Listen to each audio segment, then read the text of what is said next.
प्रेम से बोलिए श्री सत्यनारायण भगवान की जय। आज के दिन श्री सत्यनारायण भगवान की कथा पढ़ी अथवा सुनी जाती है। तो आइए आज आपको सुनाते हैं श्री सत्यनारायण भगवान की संपूर्ण व्रत कथा और आरती। एक समय नैमिषारण्य तीर्थ में शौनक आदि 88,000 ऋषियों ने श्री सूत जी से पूछा, हे प्रभु, इस कलयुग में वेद विद्या रहित मनुष्यों को प्रभु भक्ति किस प्रकार मिलेगी और उनका उद्धार कैसे होगा? इसलिए हे मुनि श्रेष्ठ, कोई ऐसा तप कहिए जिससे थोड़े समय में पुण्य प्राप्त हो जाए तथा मनोवांछित फल मिले। वह कथा सुनने की हमारी बहुत इच्छा है। सर्वशास्त्र ज्ञाता श्री सूत जी बोले, हे वैष्णवों में पूज्य, आप सबने प्राणियों के हित की बात पूछी है। अब मैं उस श्रेष्ठ व्रत को आप लोगों से कहूंगा जिस व्रत को नारद जी ने लक्ष्मी नारायण जी से पूछा था और लक्ष्मीपति ने मुनि श्रेष्ठ नारद जी से कहा था। सो ध्यान से सुनिए। एक समय योगी राज नारद जी दूसरों के हित की इच्छा से अनेक लोकों में घूमते हुए मृत्यु लोक में आ पहुँचे। यहाँ अनेक योनियों में जन्मे हुए प्राय सभी मनुष्यों को अपने कर्मों द्वारा अनेकों दुखों से पीड़ित देखकर सोचा, किस यत्न के करने से निश्चय ही प्राणियों के दुखों का नाश हो सकेगा। ऐसा मन में सोचकर विष्णु लोक को चले गए। वहां श्वेत वर्ण और 4 भुजाओं वाले देवों के ईश नारायण को देखकर, जिनके हाथों में शंख चक्र गदा और पद्मा थे, वे वरमाला पहने हुए थे, उनकी स्तुति करने लगे। हे भगवान, आप अत्यंत शक्ति से संपन्न हैं। मन तथा वाणी भी आपको नहीं पा सकती। आपका आदि मध्य अंत नहीं है। निर्गुण स्वरूप सृष्टि के आदि भूति व भक्तों के दुखों को नष्ट करने वाले हो। आपको मेरा नमस्कार है।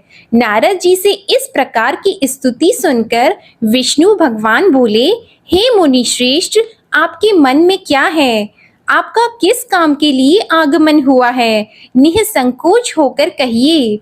तब नारद मुनि बोले, मृत्यु लोक में सब मनुष्य जो अनेक योनियों में पैदा हुए हैं, अपने अपने कर्मों के द्वारा अनेक प्रकार के दुखों से दुखी हो रहे हैं। हे नाथ, मुझ पर दया रखते हो तो बताइए कि उन मनुष्यों के सब दुख थोड़े से ही प्रयत्न से कैसे दूर हो सकते हैं। हे नारद, मनुष्यों की भलाई के लिए तुमने बहुत अच्छी बात पूछी है। जिस काम के करने से मनुष्य मोह से छूट जाता है, वह मैं कहता हूँ, सुनो।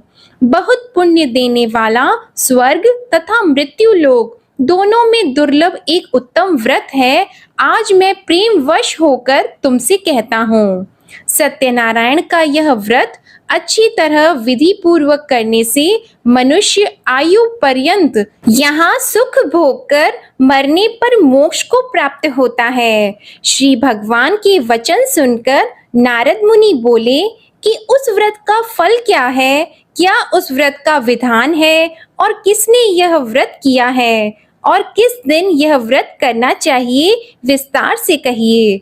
भगवान श्री विष्णु बोले, दुख शोक आदि को दूर करने वाला, धन धान्य को बढ़ाने वाला, सौभाग्य तथा संतान को देने वाला यह व्रत सब स्थानों पर विजयी करने वाला है। भक्ति और श्रद्धा के साथ किसी भी दिन मनुष्य श्री सत्यनारायण की शाम के समय ब्राह्मणों और बंधुओं के साथ धर्मपरायण होकर पूजा करे। भक्ति भाव से नैवेद्य, केले का फल, घी, दूध और गेहूं का चूर्ण सवाया ले। गेहूं के अभाव में साठी का चूर्ण, शक्कर और गुड़ ले और सब भक्षण योग्य पदार्थ जमा करा के भगवान के अर्पण कर दें तथा बंधुओं सहित ब्राह्मणों को भोजन कराएं। इसके पश्चात स्वयं भी भोजन करें। नृत्य गीत आदि का आचरण करके भगवान सत्यनारायण का स्मरण करते हुए समय व्यतीत करे। इस तरह व्रत करने पर मनुष्यों की सभी इच्छा निश्चय ही पूरी होती है। विशेषकर कली काल में भूमि पर यही मोक्ष का सरल उपाय है। इसके प्रसंग में सूत जी बोले, हे ऋषियों, जिसने पहले समय में इस व्रत को किया है उसका इतिहास कहता हूँ, ध्यान से सुनो। सुंदर काशीपुरी नगरी में एक अत्यंत निर्धन ब्राह्मण रहता था। वह भूख और प्यास से बेचैन हुआ नित्य पृथ्वी पर घूमता था। ब्राह्मणों से प्रेम करने वाले भगवान ने ब्राह्मण को दुखी देखकर बूढ़े ब्राह्मण का रूप धर के उसके पास जाकर आदर के साथ पूछा, हे विप्र, नित्य दुखी हुआ पृथ्वी पर क्यों घूमते हो? हे श्रेष्ठ ब्राह्मण, यह सब मुझसे कहो, मैं सुनना चाहता हूँ। ब्राह्मण बोला, मैं निर्धन ब्राह्मण हूँ, भिक्षा के लिए पृथ्वी पर फिरता हूँ। हे भगवान, यदि आप इसका उपाय जानते हो तो कृपा करके कहो। वृद्ध ब्राह्मण बोला कि सत्यनारायण भगवान मन वांछित फल देने वाले हैं, इसलिए हे ब्राह्मण, तू उनका पूजन कर, जिसके करने से मनुष्य सब दुखों से मुक्त होता है। ब्राह्मण को व्रत का सारा विधान बताकर बूढ़े ब्राह्मण का रूप धारण करने वाले सत्यनारायण भगवान अंतर्ध्यान हो गए। जिस व्रत को वृद्ध ब्राह्मण ने बताया है, मैं उसको करूंगा, यह निश्चय करने पर उसे रात में नींद भी नहीं आई। वह सवेरे उठकर सत्यनारायण के व्रत का निश्चय करके भिक्षा के लिए चला गया। उस दिन उसको भिक्षा में बहुत धन मिला, जिससे बंधु बांधवों के साथ उसने सत्यनारायण जी का व्रत किया। इसके करने से वह ब्राह्मण सब दुखों से छूटकर अनेक प्रकार की संपत्तियों से युक्त हो गया। उस समय से वह ब्राह्मण हर मास व्रत करने लगा। इस तरह सत्यनारायण भगवान के व्रत को जो करेगा वह सब पापों से छूटकर मोक्ष को प्राप्त होगा। आगे जो पृथ्वी पर सत्यनारायण का व्रत करेगा वह मनुष्य सब दुखों से छूट जाएगा। सूत जी ऋषियों से बोले कि इस तरह नारद जी ने नारायण का कहा हुआ यह व्रत मैंने तुमसे कहा। हे विप्रो, मैं अब और क्या कहूँ? तब ऋषि बोले, हे मुनीश्वर, संसार में इस ब्राह्मण से सुनकर किस किसने इस व्रत को किया, हम वह सब भी सुनना चाहते हैं। इसके लिए हमारे मन में बहुत श्रद्धा है। सूत जी बोले, हे मुनियों, जिसने इस व्रत को किया है वह सब सुनो। एक समय एक ब्राह्मण धन और ऐश्वर्य के अनुसार बंधु बांधवों के साथ व्रत करने को तैयार हुआ। उसी समय एक लकड़ी बेचने वाला बूढ़ा आदमी आया और बाहर लकड़ियों को रखकर ब्राह्मण के मकान में गया। प्यास से दुखी लकड़हारा उनको व्रत करते देखकर ब्राह्मण को नमस्कार करके कहने लगा कि आप यह क्या कर रहे हैं और इसके करने से क्या फल मिलता है, कृपा करके मुझसे कहिए। ब्राह्मण ने कहा, सब मनोकामनाओं को पूरा करने वाला यह सत्यनारायण भगवान का व्रत है। इसकी ही कृपा से मेरे यहाँ धन धान्य आदि की वृद्धि हुई है। ब्राह्मण से इस व्रत के बारे में जानकर लकड़हारा बहुत प्रसन्न हुआ। चरण अमृत लेकर और प्रसाद खाने के बाद अपने घर को गया। लकड़हारे ने अपने मन में इस प्रकार का संकल्प किया कि आज गांव में लकड़ी बेचने से जो धन मिलेगा उसी से सत्यनारायण देव का उत्तम व्रत करूंगा। यह मन में विचार करके वह बूढ़ा आदमी लकड़ियां अपने सिर पर रखकर जिस नगर में धनवान लोग रहते थे वह ऐसे सुंदर नगर में गया। उस दिन वहां पर उसे उन लकड़ियों का दाम पहले दिनों से चौगुना मिला। तब वह बूढ़ा लकड़हारा दाम लेकर और अति प्रसन्न होकर पक्के केले की फली, शक्कर, घी, दूध, दही और गेहूं का चूर्ण इत्यादि सत्यनारायण भगवान के व्रत की कुल सामग्रियों को लेकर अपने घर गया। फिर उसने अपने भाइयों को बुलाकर विधि के साथ भगवान जी का पूजन और व्रत किया। उस व्रत के प्रभाव से वह बूढ़ा लकड़हारा धन पुत्र आदि से युक्त हुआ और संसार के समस्त सुख भोग कर वैकुंठ को चला गया। श्री सूत जी बोलते हैं कि हे श्रेष्ठ मुनियों, अब आगे की कथा कहता हूँ, सुनो। पहले समय में उल्का मुख नाम का एक बुद्धिमान राजा था। वह सत्य वक्ता और जितेंद्रिय था। प्रतिदिन देव स्थानों पर जाता तथा गरीबों को धन देकर उनके कष्ट दूर करता था। उसकी पत्नी कमल की समान मुख वाली और सती साध्वी थी। भद्रशीला नदी के तट पर उन दोनों ने श्री सत्यनारायण भगवान का व्रत किया। उस समय में वहां एक साधु वैश्य आया। उसके पास व्यापार के लिए बहुत सा धन था। वह नाव को किनारे पर ठहराकर राजा के पास आ गया और राजा को व्रत करते हुए देखकर विनय के साथ पूछने लगा, हे राजन, भक्ति युक्त चित्त से यह आप क्या कर रहे हैं? मेरी सुनने की इच्छा है, सो आप यह मुझे बताइए। राजा बोला, हे साधु, अपने बांधवों के साथ पुत्र आदि की प्राप्ति के लिए महाशक्तिवान सत्यनारायण भगवान का व्रत व पूजन किया जा रहा है। राजा के वचन सुनकर साधु आदर से बोला, हे राजन, मुझसे इसका सब विधान कहो। मैं भी आपके कथन अनुसार इस व्रत को करूंगा। मेरे भी कोई संतान नहीं है और इससे निश्चय ही हो जाएगी। राजा से सब विधान सुनकर व्यापार से निवृत्त हो वह आनंद के साथ घर गया। साधु ने अपनी स्त्री से संतान देने वाले उस व्रत का समाचार सुनाया और कहा कि जब मेरे संतान होगी तब मैं इस व्रत को करूंगा। साधु ने ऐसे वचन अपनी स्त्री लीलावती से कहे। एक दिन उसकी स्त्री लीलावती पति के साथ आनंदित होकर सांसारिक धर्म में प्रवृत्त होकर सत्यनारायण भगवान की कृपा से गर्भवती हो गई तथा 10वें महीने में उसके एक सुंदर कन्या का जन्म हुआ। दिनों दिन वह इस तरह बढ़ने लगी जैसे शुक्ल पक्ष का चंद्रमा बढ़ता है। कन्या का नाम कलावती रखा गया। तब लीलावती ने मीठे शब्दों में अपने पति से कहा कि जो आपने संकल्प किया था, भगवान का व्रत करूंगा, अब आप उसे करिए। साधु बोला, हे प्रिय, इसके विवाह पर करूंगा। इस प्रकार अपनी पत्नी को आश्वासन देकर वह नगर को गया। कलावती पितृगृह में वृद्धि को प्राप्त हो गई। साधु ने जब नगर में सखियों के साथ अपनी पुत्री को देखा तो तुरंत दूत को बुलाकर कहा कि पुत्री के वास्ते कोई सुयोग्य वर देखिए। साधु की आज्ञा पाकर दूत कंचन नगर पहुंचा और वहां पर बड़ी खोज और देखभाल कर लड़की के लिए सुयोग्य वाणिक पुत्र को ले आया।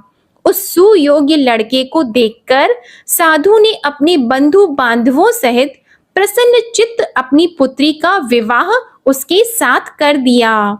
किंतु दुर्भाग्य से विवाह के समय भी उस व्रत को करना भूल गया। तब श्री भगवान क्रोधित हो गए और श्राप दिया कि तुम्हें दारुण दुख प्राप्त होगा। अपने कार्य में कुशल साधु बनिया जमाता सहित समुद्र स्थित रत्नपुर नगर में गया और वहां दोनों ससुर जमाई चंद्रकेतु राजा के उस नगर में व्यापार करने लगे। एक रोज भगवान सत्यनारायण की माया से प्रेरित कोई चोर राजा का धन चुराकर भागा जा रहा था, किंतु राजा के दूतों को आता देखकर चोर ने घबराकर भागते हुए राजा के धन को वहीं चुपचाप रख दिया जहां वो ससुर जमाई ठहरे हुए थे। तब दूतों ने उस साधु वैश्य के पास राजा के धन को रखा देखा तो वे दोनों को बांध कर ले गए और प्रसन्नता से दौड़ते हुए राजा के समीप जाकर बोले, यह 2-4 हम पकड़ कर लाए हैं, देखकर आज्ञा दें। तब राजा की आज्ञा से उनको कठोर कारावास में डाल दिया और उनका सब धन छीन लिया। सत्यनारायण भगवान के श्राप द्वारा उनकी पत्नी भी घर पर बहुत दुखी हुई और घर पर जो धन रखा था चोर चुरा कर ले गए। शारीरिक व मानसिक पीड़ा तथा भूख प्यास से अति दुखित होकर अन्न की चिंता में कलावती एक ब्राह्मण के घर गई। वहां उसने सत्यनारायण भगवान का व्रत होते देखा। फिर कथा सुनी तथा प्रसाद ग्रहण करके रात को घर आई। माता ने कलावती से कहा, हे पुत्री, अब तक कहाँ रह गई थी? वह तेरे मन में क्या है? कलावती बोली, हे माता, मैंने एक ब्राह्मण के घर श्री सत्यनारायण भगवान का व्रत देखा है। कन्या के वचन सुनकर लीलावती भगवान के पूजन की तैयारी करने लगी। लीलावती ने परिवार और बंधुओं सहित श्री सत्यनारायण भगवान का पूजन किया और वर मांगा कि मेरे पति और दामाद शीघ्र आ जाएं। साथ ही प्रार्थना की कि हम सबका अपराध क्षमा करो। सत्यनारायण भगवान इस व्रत से संतुष्ट हो गए और राजा चंद्रकेतु को स्वप्न में दर्शन देकर कहा, हे राजन, दोनों वैश्यों को प्रातः ही छोड़ दो और सब धन जो तुमने ग्रहण किया है वह दे दो, नहीं तो मैं तेरा धन, राज्य, पुत्र आदि सब नष्ट कर दूंगा। राजा से ऐसे वचन कहकर भगवान अंतर्ध्यान हो गए। प्रातःकाल राजा चंद्रकेतु ने सभा में अपना स्वप्न सुनाया। फिर दोनों वाणिक पुत्रों को कैद से मुक्त कर सभा में बुलाया। दोनों ने आते ही राजा को नमस्कार किया। राजा मीठे वचनों से बोले, हे महानुभावों, भावी वश ऐसा कठिन दुख प्राप्त हुआ है, अब तुम्हें कोई भय नहीं। ऐसा कहकर राजा ने उनको नए नए वस्त्र आभूषण पहनाए तथा उनका जितना धन लिया था उससे दुगुना धन देकर आदर सहित विदा कर दिया। दोनों वैश्य अपने घर को चले गए। सूत जी बोले, वैश्य ने मंगलाचार करके यात्रा आरंभ की और अपने नगर को चला। उनके थोड़ी दूर निकलने पर दंडी वेशधारी सत्यनारायण भगवान ने उनसे पूछा, हे साधु, तेरी नाव में क्या है? अभिमानी वाणिक हंसता हुआ बोला, हे दंडी, आप क्यों पूछते हो? क्या धन लेने की इच्छा है? मेरी नाव में तो बेल और पत्ते भरे हैं। वैश्य का कठोर वचन सुनकर भगवान ने कहा, तुम्हारा वचन सत्य हो। दंडी ऐसा कहकर वहां से दूर चले गए और कुछ दूर जाकर समुद्र के किनारे बैठ गए। दंडी के जाने पर वैश्य ने नित्य क्रिया करने के बाद नाव को ऊंची उठी देखकर अचंभा किया और नाव में बेल पत्ते आदि देखकर मूर्छित होकर जमीन पर गिर पड़ा। फिर मूर्छा खुलने पर अत्यंत शोक प्रकट करने लगा। तब उसका दामाद बोला कि आप शोक न करें, यह दंडी का श्राप है, अतः उनकी शरण में चलना चाहिए, तभी हमारी मनोकामना पूरी होगी। दामाद के वचन सुनकर वह दंडी के पास पहुंचा और अत्यंत भक्ति भाव से नमस्कार करके बोला, मैंने जो आपसे असत्य वचन कहे थे उनको क्षमा करो। ऐसा कहकर महान शोकातुर होकर रोने लगा। तब दंडी भगवान बोले, हे वाणिक पुत्र, मेरी आज्ञा से बार बार तुम्हें दुख प्राप्त हुआ है, तू मेरी पूजा से विमुख हुआ। साधु बोला, हे भगवान, आपकी माया से मोहित ब्रह्मा आदि भी आपके रूप को नहीं जानते, तब मैं अज्ञानी कैसे जान सकता हूँ? आप प्रसन्न होइए, मैं सामर्थ्य के अनुसार आपकी पूजा करूंगा। मेरी रक्षा करो और पहले के समान नौका में धन भर दो। उसके भक्ति युक्त वचन सुनकर भगवान प्रसन्न होकर उसकी इच्छा अनुसार वर देकर अंतर ध्यान हो गए। तब उन्होंने नाव पर आकर देखा कि नाव धन से परिपूर्ण है, फिर भी वह भगवान सत्यनारायण का पूजन कर साथियों सहित अपने नगर को चला। अब अपने नगर के निकट पहुंचा, तब दूत को घर भेजा। दूत ने साधु के घर जाकर उसकी स्त्री को नमस्कार करके कहा कि साधु अपने दामाद सहित इस नगर के समीप आ गए हैं। ऐसा वचन सुनकर साधु की स्त्री ने बड़े हर्ष के साथ सत्यदेव का पूजन कर पुत्री से कहा, मैं अपने पति के दर्शन को जाती हूँ, तू कार्य पूर्ण करके शीघ्र आ जा। माता के ऐसे वचन सुनकर कलावती प्रसाद छोड़कर पति के पास गई। प्रसाद की अवज्ञा के कारण सत्यदेव ने रुष्ट होकर उसके पति को नाव सहित पानी में डुबा दिया। कलावती अपने पति को न देखकर रोती हुई जमीन पर गिर गई। इस तरह नौका को डूबा हुआ तथा कन्या को रोता देखकर साधु दुखी होकर बोला, हे प्रभु, मुझसे या मेरे परिवार से जो भूल हुई है उसे क्षमा करो। उसके दीन वचन सुनकर सत्यदेव प्रसन्न हो गए और आकाशवाणी हुई कि हे साधु, तेरी कन्या मेरे प्रसाद को छोड़कर आई है, इसलिए इसका पति अदृश्य हुआ है। यदि वह घर जाकर प्रसाद खाकर लौटे तो इसे पति अवश्य मिलेगा। ऐसी आकाशवाणी सुनकर कलावती ने घर पहुंचकर प्रसाद खाया, फिर आकर पति के दर्शन किए। तत्पश्चात साधु ने बंधु बांधवों सहित सत्यदेव का विधि पूर्वक पूजन किया। उस दिन से वह पूर्णिमा को सत्यनारायण का पूजन करने लगा। फिर इस लोक का सुख भोग कर अंत में स्वर्ग लोक को गया। सूत जी बोले, हे ऋषियों, मैं और भी कथा कहता हूँ, सुनो। प्रजापालन में लीन तुंगध्वज नाम का राजा था। उसने भी भगवान का प्रसाद त्याग कर बहुत दुख पाया।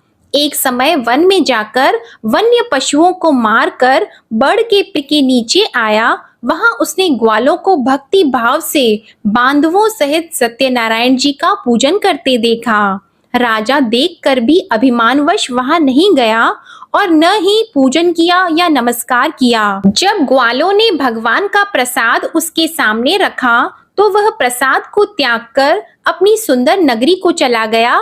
वहां उसने अपना सब कुछ नष्ट पाया तो वह जान गया कि यह सब भगवान ने किया है।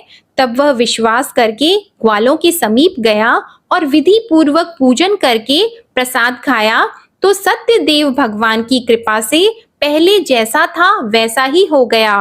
फिर दीर्घ काल तक सुख भोग कर मरने पर स्वर्ग लोक को गया। जो मनुष्य इस परम दुर्लभ व्रत को करेगा, भगवान सत्यनारायण की कृपा से उसे धन धान्य की प्राप्ति होगी।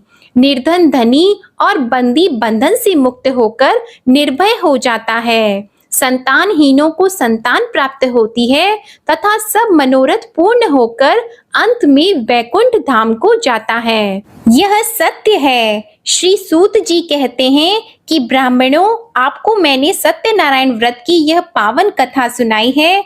इस व्रत का पालन करके मनुष्य सभी दुखों से मुक्त हो जाता है। विशेषतः कलयुग में श्री सत्यनारायण की पूजा महान फल देने वाली है। इन देवता को कोई सत्यनारायण कहते हैं और कोई सत्यदेव कहते हैं। अनेक रूपों में श्री सत्यनारायण भगवान सभी के मनोरथों को पूर्ण करते हैं। ये सनातन सत्यदेव कलयुग में सत्य व्रत के रूप में अवतरित होंगे। हे श्रेष्ठ मुनियों, जो मनुष्य नित्य इसका पठन व श्रवण करता है, श्री सत्यनारायण भगवान की कृपा से उसके सभी पाप नष्ट हो जाते हैं। प्रेम से बोलो श्री सत्यनारायण भगवान की जय। श्री सत्यनारायण संपूर्ण व्रत कथा समाप्त। अब आप सुनिए श्री सत्यनारायण भगवान की आरती। जय लक्ष्मी रमणा स्वामी, जय लक्ष्मी रमणा। सत्यनारायण स्वामी, सत्यनारायण स्वामी, जनपातक हरणा। जय लक्ष्मी रमणा। रत्न जड़ित सिंहासन, अद्भुत छवि राजे स्वामी, अद्भुत छवि राजे। नारद करत निराजन, नारद करत निराजन, घंटावन बाजे। जय लक्ष्मी रमणा। प्रगट भई कलि कारण, द्विज को दरस दियो स्वामी, द्विज को दरस दियो। बूढ़ो ब्राह्मण बनकर, बूढ़ो ब्राह्मण बनकर, कंचन महल कियो। जय लक्ष्मी रमणा।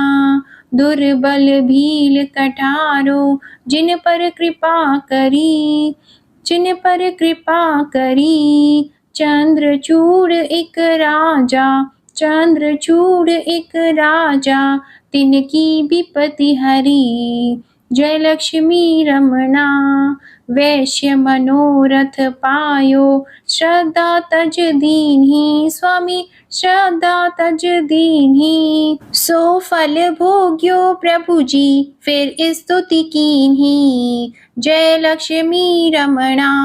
भाव भक्ति के कारण छिन छिन रूप धरियो, स्वामी छिन छिन रूप धरियो। श्रद्धा धारण कीन्ही, श्रद्धा धारण कीन्ही, तिनको काज सरियो। जय लक्ष्मी रमणा, ग्वाल बाल संग राजा, बन में भक्ति करी, स्वामी बन में भक्ति करी। मन वांछित फल दीन्हो, मन वांछित फल दीन्हो, दीन दयालु हरि। जय लक्ष्मी रमणा, चढ़त प्रसाद सवायो, कदली फल मेवा, स्वामी कदली फल मेवा।